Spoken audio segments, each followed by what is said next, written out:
Kembali lagi bersama kami di debat publik kedua pemilihan gubernur dan wakil gubernur Jawa Tengah 2024. Di sesi kedua ini, saudara, calon gubernur dari masing-masing paslon akan melakukan pendalaman visi misi dengan menjawab pertanyaan pilihan yang sudah dirancang oleh tim panelis. Kami mohon para pendukung selama debat berlangsung dimohon kerjasamanya dan tidak melakukan provokasi selama debat berlangsung. Dalam sesi ini saudara, porsi yang lebih besar akan diberikan kepada calon gubernur. Namun jika ada sisa waktu maka calon wakil gubernur dari masing-masing paslon dipersilakan untuk menambahkan jawaban maupun menanggapi. Begini aturan mainnya Bapak-Bapak sekalian, di hadapan kami telah tersedia amplop pertanyaan dan calon gubernur nanti yang mendapatkan giliran akan dipersilakan mengambil bola pada fishbowl A, saya ulangi, fishbowl A yang akan merujuk pada amplop pertanyaan nantinya. Moderator akan membacakan pertanyaan dan calon gubernur akan diberikan waktu selama 3 menit untuk menjawab pertanyaan. Selanjutnya, calon gubernur lain akan memberikan tanggapan atas jawaban lawan dengan durasi 2 menit. Kemudian akan ditanggapi kembali oleh calon gubernur yang menjawab selama 2 menit. Kami tegaskan kembali bila masih ada waktu, kami persilakan pada partner Anda, calon wakil gubernur untuk menambahkan jawaban atau tambahannya. Ditanggapi? Dipahami ya Bapak-Bapak sekalian ya? Baik, kita akan langsung mulai sesi ini dengan calon gubernur nomor urut 1. Kami persilakan. Kami persilakan untuk Silakan, calon gubernur nomor urut 1 untuk mengambil di fishbowl A dan diperlihatkan nomornya ke publik.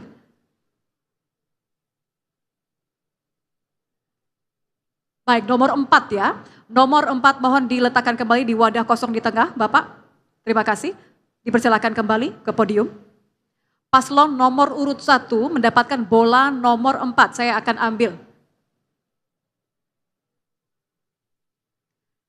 Amplop nomor 4 masih tersegel. Ini menandakan kerahasiaan masih terjaga. Saya akan buka. Pertanyaan yang telah dirancang oleh panelis tentang investasi, perindustrian, UMKM, dan pemberdayaan desa. Mohon disimak karena saya hanya akan bacakan pertanyaan 1 kali saja tanpa diulang. Di Jawa Tengah, kesenjangan ekonomi antara pedesaan dan perkotaan masih sangat lebar. Sementara itu potensi ekonomi kreatif dan digital belum dimanfaatkan secara optimal di pedesaan.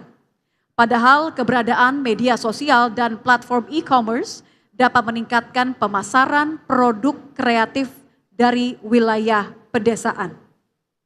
Saya lanjutkan pertanyaannya, apa strategi dan langkah konkret yang akan paslon lakukan untuk mendorong pengembangan ekonomi kreatif dan digital di pedesaan agar tercipta peluang usaha baru yang dapat mengurangi ketimpangan ekonomi antara desa dan kota? Dipahami subtema dan pertanyaannya, paslon nomor urut 1. Baik, kalau begitu kami berikan waktu untuk calon gubernur nomor urut 1 untuk menjawab pertanyaan. Waktunya 3 menit dimulai dari Anda berbicara. Silakan. Kesenjangan ini diakibatkan oleh beberapa hal. Yang pertama adalah ketersediaan koneksi internet. Khususnya di desa-desa. Catatan kami menunjukkan bahwa saat ini koneksi internet itu belum tergelar di seluruh desa. Jumlah desa di Jawa Tengah 7.810 dan masih banyak kekurangan. Kami punya komitmen untuk bisa menggelar koneksi internet ini di seluruh desa. Minimal 1 titik 1 desa. Nah berarti kita akan menyiapkan anggaran untuk memastikan seluruh desa ini bisa terkoneksi. Ada yang sudah terhubung dengan fiber optik misalnya, sehingga lebih murah, lebih mudah. Juga ada yang tercover oleh BTS, tetapi ada juga yang belum bisa menggunakan fiber optik maupun BTS. Dan ini karena teknologi saat ini sudah memungkinkan, sudah hadir, kita bisa menghadirkannya dengan menggunakan Satcom atau satelit komunikasi yang menurunkan koneksi internet. Dari sini kemudian awal dari segalanya. Yang kedua adalah bagaimana SDM masyarakat kita di desa, bahkan internet saja mungkin baru akan memahami. Belum lagi mungkin mereka apakah punya handphone atau bahkan tablet untuk bisa memanfaatkan koneksi internet. Jadi secara perlahan kita akan bangun koneksi internet, juga pelatihan-pelatihan, dan itu ada dalam program kami, agar masyarakat desa ini sedikit lebih tahu bahwa dengan menggunakan internet, mereka bisa memanfaatkan e-commerce. E-commerce yang dulu mungkin didominasi oleh perusahaan-perusahaan besar, tapi sekarang individu pun bisa memanfaatkan itu dan bisa menghasilkan atau bisa lebih produktif dibandingin masa-masa sebelumnya. Jadi SDM, kemudian penyiapan koneksi internet di seluruh wilayah, di seluruh desa, dan tentunya juga bagaimana kita men-encourage badan-badan usaha, perusahaan-perusahaan untuk bisa memanfaatkan. Karena apa? Karena kerjasama ini untuk memanfaatkan e-commerce ini kan belum tentu harus ditangani oleh satu badan usaha atau satu perusahaan saja. Mereka bisa melakukan outsourcing. Misalnya mereka bisa mendapatkan supply dari desa-desa dengan menggunakan e-commerce itu. Jadi intinya kita akan memperpendek kesenjangan itu dengan cara membuat mereka lebih aware dan lebih melek terhadap ICT. Terima kasih. Baik.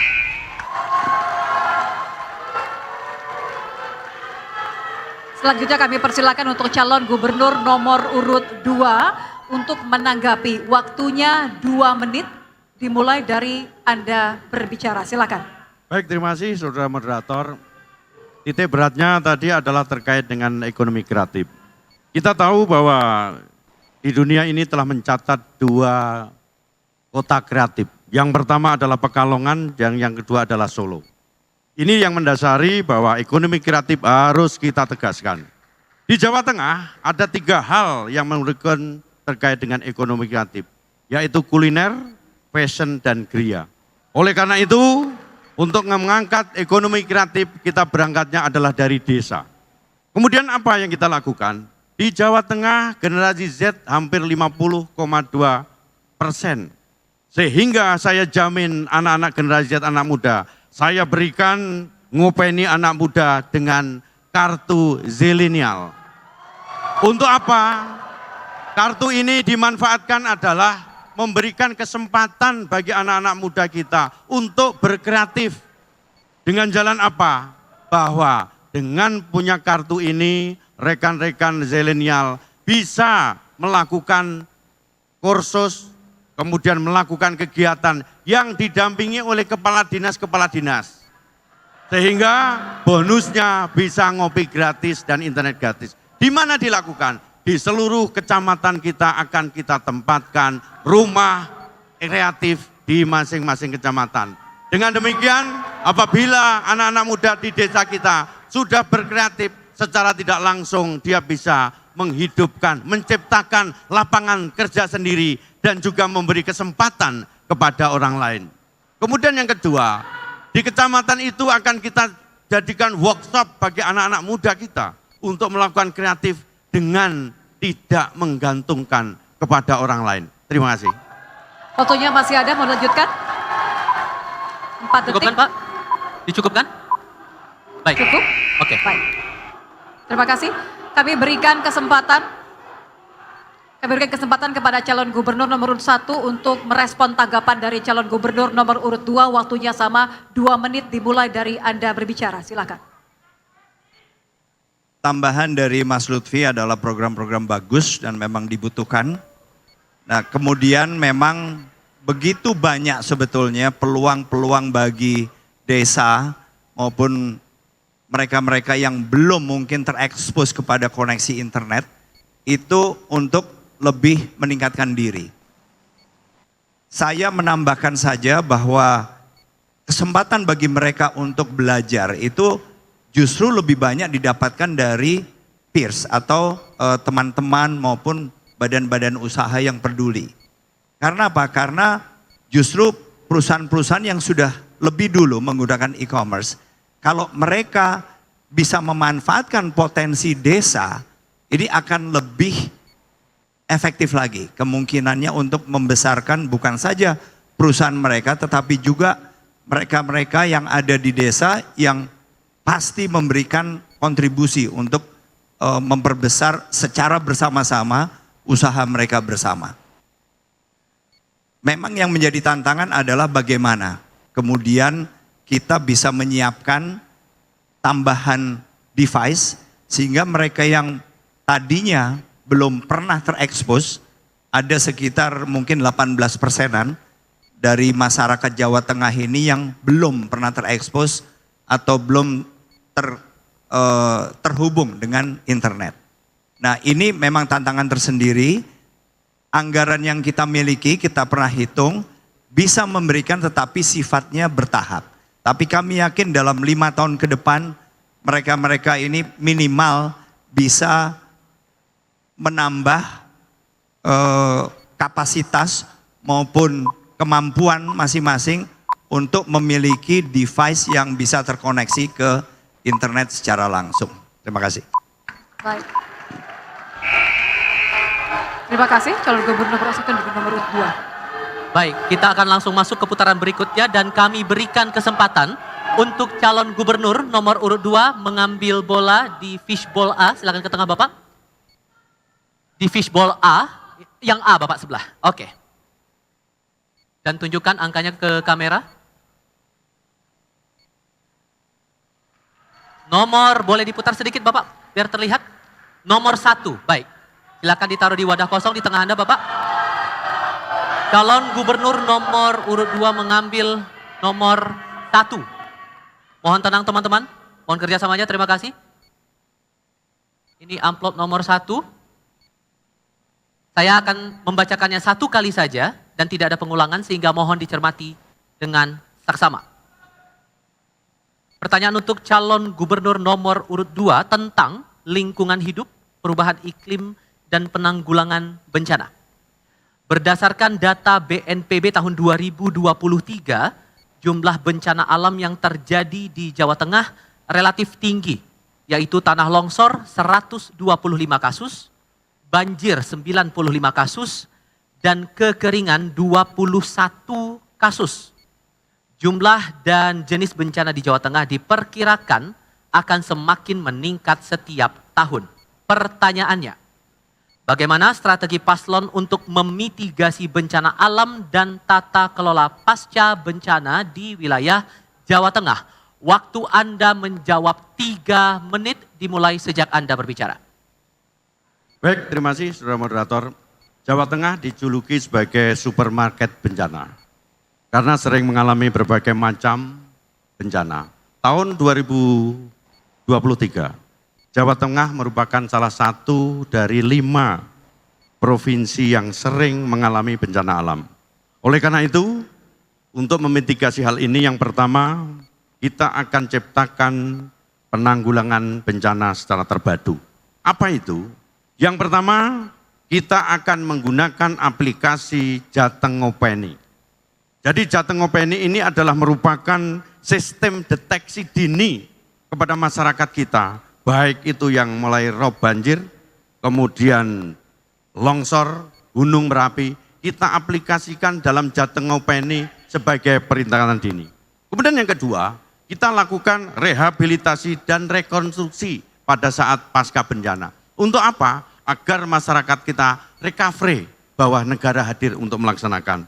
Termasuk penataan drainase dan penanggulangan banjir yang bisa kita laksanakan. Misalnya di wilayah Semarang, misalnya di wilayah Kudus, misalnya di wilayah Demak.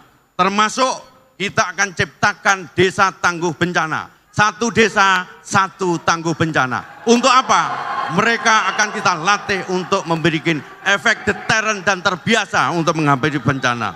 Termasuk rekan-rekan sekalian, kita juga akan mendorong revitalisasi embung. Untuk apa? Untuk mengatasi adanya bahaya kekeringan yang sering menambah kita. Kemudian yang kedua, kita harus tingkatkan kemampuan sumber daya manusia. Dengan jalan apa? Mereka kita berikan pendidikan perubahan iklim dan penanggulangan bencana. Kepada siapa? Masyarakat yang tergigat dengan bencana itu sendiri. Yang kedua, penguatan kapasitas daripada personil BPBD-nya, berikut Satgas Targananya, sehingga mereka mampu siap pakai kapanpun, dimanapun bencana itu berada. Yang terakhir, kita lakukan sekolah aman bencana. Untuk siapa? Bagi siswa, bagi pekerja, termasuk tenaga kesehatan. Demikian. Masih ada waktu, mau ditambahkan? Silakan. Silakan. Ya, saya akan menambahin sedikit bahwa kita juga butuh recovery hutan. Saya pernah melihat hutan yang ada di Jawa Tengah semakin gundul, maka kita akan mengajak masyarakat dalam desa untuk revitalisasi hutan kita sebagai penanggulangan bencana banjir di kawasan Kabupaten Pati. Terima kasih. Masih ada waktu, mau ada tambahan lagi Bapak-Bapak? Dicukupkan? Baik, kita hentikan waktunya. Selanjutnya kami akan berikan kesempatan. Kami berikan kesempatan kepada calon gubernur nomor urut 1 untuk menanggapi jawaban calon gubernur nomor urut 2. Waktu Anda 2 menit sejak Anda berbicara. Program Mas Lutfi dengan Gus Yassin sangat baik. Saya hanya menambahkan saja bahwa bencana alam ini ada yang disebabkan oleh human. Dan itu bisa kita mitigasi dengan cara beberapa kebijakan. Misalnya turunnya permukaan tanah karena penggunaan air tanah yang berlebihan. Dan itu bisa saja terjadi misalnya di Kecamatan Sayung, Demak, di Kendal, di mana permukaan tanah ini tiap tahun turunnya bisa sampai dengan 10 sampai 12 cm. Dan ini merupakan salah satu akibat dari penggunaan air tanah yang berlebihan. Mitigasinya kita berlakukan kebijakan-kebijakan yang mengenakan pajak lebih tinggi misalnya khususnya untuk penggunaan air tanah. Sedemikian rupa sehingga yang digunakan lebih ke air permukaan. Jadi bukan air tanahnya. Nah, kemudian juga misalnya banjir yang disebabkan oleh gundulnya hutan, dan ini juga bisa kita berikan insentif kebalikannya.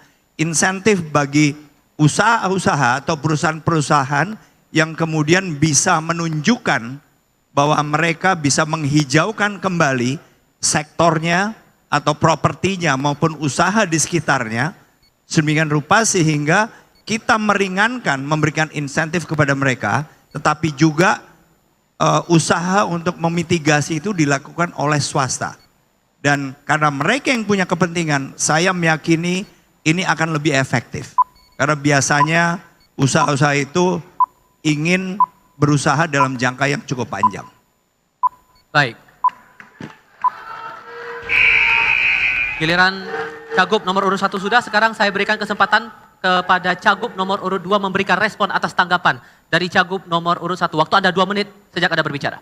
Baik, terima kasih Mas Andika. Mungkin ini akan saya menambahkan bahwa yang paling utama terkait dengan penurunan air tanah, kita harus lakukan penegakan perda. Sehingga tidak ada lagi dalam pengambilan air tanah semena-mena. Perda itu diatur dan dilaksanakan evaluasi pengambilan air tanah adalah 1 tahun sekali.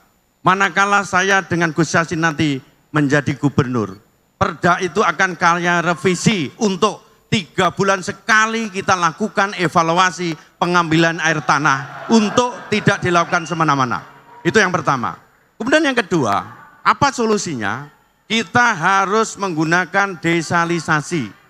Dengan apa? Untuk merubah air tawar menjadi air, air asin menjadi air tawar. Yang sudah dilaksanakan oleh Undip, yang sekarang dipraktekkan di Sayung. Jadi air asin kita rubah menjadi air tawar.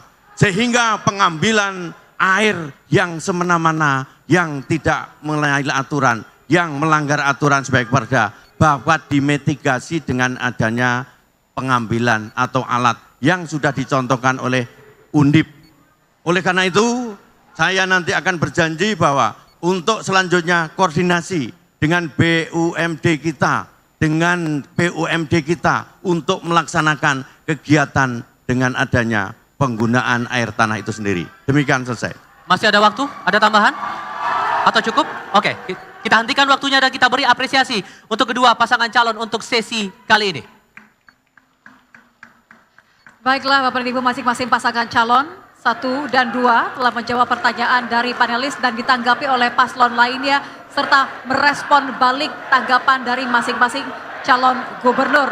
Di segmen berikutnya kita akan mendengar pendalaman visi misi, namun kali ini dari masing-masing calon wakil gubernur. Tetaplah bersama kami tetap mohon kerjasamanya para pendukung, tidak memprovokasi. Kami akan kembali usai jeda di debat publik kedua pemilihan gubernur dan wakil gubernur Provinsi Jawa Tengah 2024.